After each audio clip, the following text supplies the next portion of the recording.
Baik, Assalamualaikum warahmatullahi wabarakatuh. Selamat pagi, selamat siang, dan selamat malam pada Ibu dosen dan juga teman-teman semuanya. Perkenalkan kami dari kelompok 5, kelas A, akan mempresentasikan terkait tugas besar simulasi sistem industri pada PT Poliusaha Sejati di Jakarta yang memproduksi sikat gigi.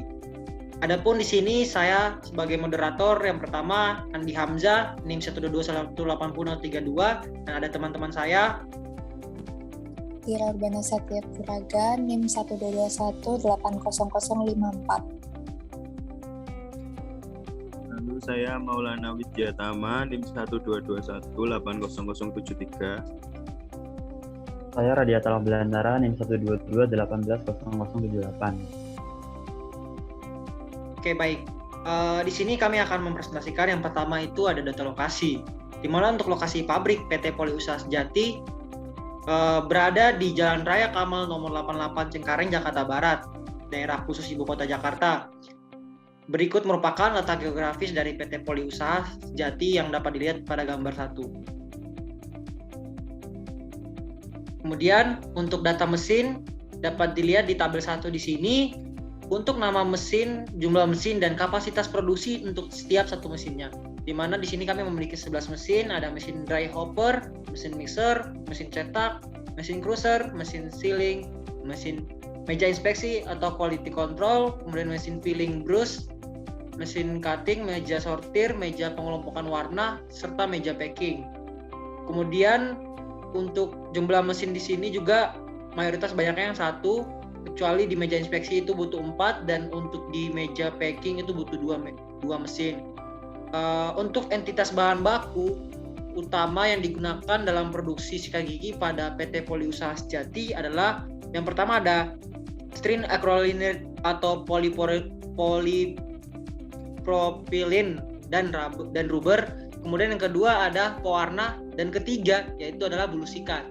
Kemudian untuk jarak dan lokasi akan dijelaskan oleh teman saya Maulana Widyatama. Ya, untuk selanjutnya yaitu adalah jarak dan lokasi yang merupakan asumsi dari kami.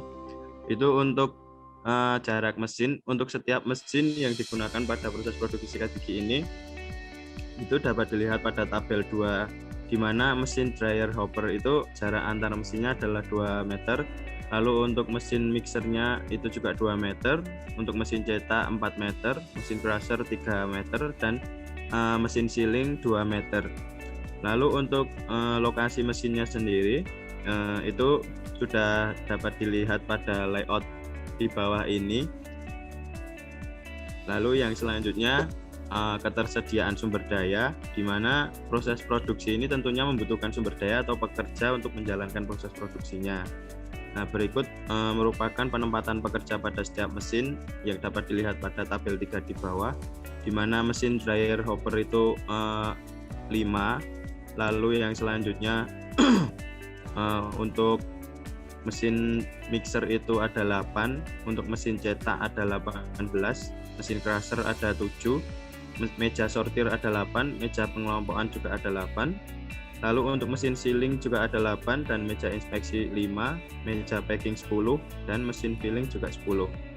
Pekerja pada PT Poliusaha Sejati ini memiliki hari kerja dari Senin sampai Jumat dengan 2 shift per hari, di mana shift 1 mulai dari jam 7.00 hingga pukul 12, lalu dipotong istirahat dari pukul 12 hingga pukul 13 atau jam 1 siang, dan untuk shift 2 akan dimulai pada pukul 1 siang dan berakhir pada pukul jam 5 sore. Untuk alur produksi akan dijelaskan oleh teman saya, Radia. Silakan. Oke, selanjutnya saya akan menjelaskan tentang alur produksi.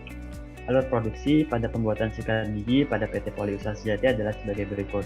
Dimulai dari SK1, kemudian dilanjutkan dengan SK2, dan seterusnya hingga SK14. Yang pertama ada stasiun kerja 1, yaitu proses loading ke dry hopper dengan waktu proses 15 detik. Kemudian di SK2 adalah proses crushing dengan waktu proses 600 detik. Kemudian ada proses mixing di SK3 dengan waktu 3600 detik. Selanjutnya ada SK4 yaitu proses injection selama 720 detik. Dilanjutkan dengan proses QC1 dengan waktu proses 120 detik. Di SK6 ada proses filling dengan waktu yaitu 3.600 detik. Dilanjutkan dengan SK7 yaitu proses cutting dengan waktu 1080 detik.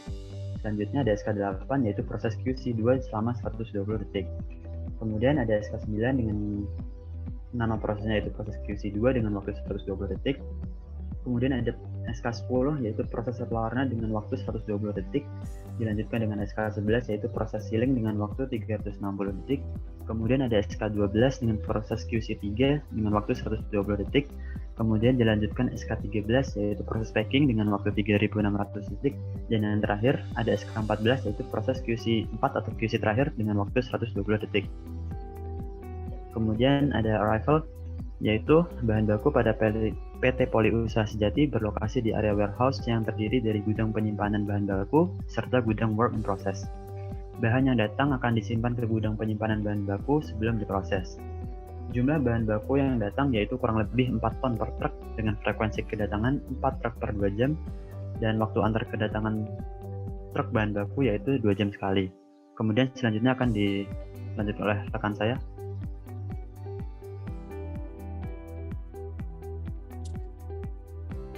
Ini saya akan menjelaskan ke simulasi permodelnya. Dari data-data yang saya jelaskan tadi akan dimasukkan ke permodel. Di mana location, seperti yang sudah dijelaskan, terdapat beberapa location untuk produksi, seperti gudang bahan baku, gudang barang jadi, dan mesin-mesin yang digunakan, serta meja packing, dan quality control. Untuk entities di sini dipilih bahan baku utama yaitu rubber, brush, batang sikat, sikat gigi, dan box sikat gigi. Untuk pads network dapat dilihat berikut.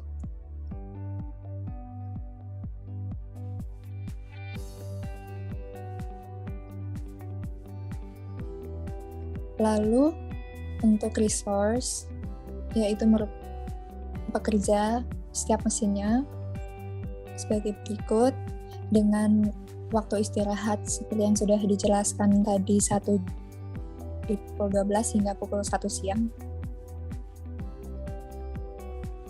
Untuk arrivals hanya 2 bahan baku yaitu rubber dan brush. Selanjutnya, untuk processing dapat dilihat sebagai berikut. Di sini terdapat penggunaan probabilitas di mesin-mesin yang menggunakan tenaga manusia yang sekiranya akan terdapat perubahan waktu.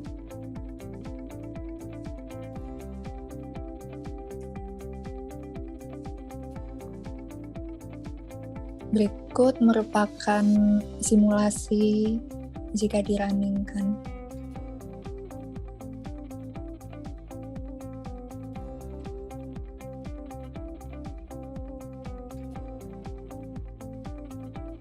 Untuk replikasi, nanti akan dilakukan 10 replikasi. Di mana 10 replikasi tadi akan diujikan verifikasi dan validasi. Kita menentukan parameter yaitu untuk memaksimalkan output produksi.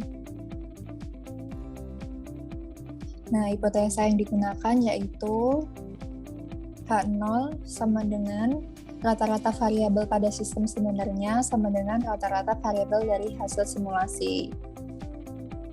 Sedangkan H1 rata-rata variabel pada sistem sebenarnya tidak sama dengan rata-rata variabel dari hasil simulasi. Untuk pengujian verifikasi dan validasi ini digunakan metode uji statistik T dan uji F. Dari simulasi yang sudah dijalankan didapatkan hasil seperti tabel berikut di bagian simulasi. Lalu untuk aktual itu merupakan data yang didapatkan dari hasil aktual di perusahaan. Untuk pengujian digunakan software IBM SPSS. Untuk uji statistik student T didapatkan hasil sebagai berikut. Nah, dapat dilihat sigma yang dihasilkan yaitu 0,911, sedangkan T hitung yaitu 0,114. Nah, sedangkan T tabel yang didapatkan dari tabel distribusi T yaitu 2,228. Nah, karena sigma lebih besar dari alfa atau 0,911 lebih besar dari 0,05 dan T tabel lebih besar dari T hitung atau 2,228 lebih besar dari 0,114, maka H0 diterima dan H1 ditolak. Tidak terdapat perbedaan signifikan antara output produksi aktual dan hasil simulasi dan produksi sudah optimal. Lalu untuk hasil pengujian F didapatkan yaitu sebagai berikut. Sigma yang didapatkan yaitu 0,911 dan F hitung 0,013. Sedangkan F tabel yang didapatkan dari tabel distribusi F yaitu 5,59. Nah, dari data yang sudah didapatkan dapat dilakukan perbandingan. Nah, karena sigma lebih besar dari alfa dan F tabel lebih besar dari F hitung, maka H0 diterima dan H1 ditolak. Dari kedua uji statistik tersebut dapat disimpulkan bahwa data output produksi tersebut valid dan terverifikasi bahwa produksi yang dilakukan sudah optimal. Lanjut untuk skenario sistem, di sini kami menerapkan 3 skenario, yaitu yang pertama untuk pengubahan layout pabrik seperti pada gambar berikut. Perbedaannya yaitu terdapat perubahan di quality control yang tadinya di sebelah sini dijadikan di tengah-tengah sini, dan pergantian ruang produksi yang awalnya ruang produksi 2 di sini dijadikan di atas sini, sedangkan ruang produksi 3 yang seharusnya tadi di sini akan ke sebelah kanan sini. Untuk skenario 2 yaitu pengubahan waktu istirahat dari 1 jam menjadi 30 menit. Dengan skenario 3 menambahkan lokasi transit bahan baku seperti pada gambar berikut. Sebelumnya tidak ada transit, yaitu pada di sebelah sini. Lalu pada skenario 3 ini ditambahkan untuk tempat transit bahan baku. Nah, dari hasil simulasi di 3 skenario tersebut dilakukan 10 replikasi dan hasilnya dapat dilihat pada tabel 8. Untuk sistem 1 itu bukan skenario, sistem 2 itu merupakan skenario 1, sistem 3 itu merupakan skenario 2, dan sistem 4 merupakan skenario 3. Nah, dari hasil yang didapatkan dilakukan pengujian metode Bonferroni yang akan menentukan sistem mana yang lebih baik. Perhitungan tersebut dapat dilihat di tabel 9. Nah, selanjutnya untuk membandingkan sistem ditetapkan tingkat kepercayaan sebesar 85% dengan target yang sama seperti parameter sebelumnya, yaitu maksimasi produksi. 3 didapatkan 1 lebih baik. Dari ketiga kesimpulan ini maka ditetapkan mungkin lebih. Wassalam. Oke, baik. Mungkin seperti itu penjelasan dari kami. Apabila ada kurang dan lebihnya mohon maaf. Wabillahi taufiq wal hidayah. Wassalamualaikum warahmatullahi wabarakatuh. Bye.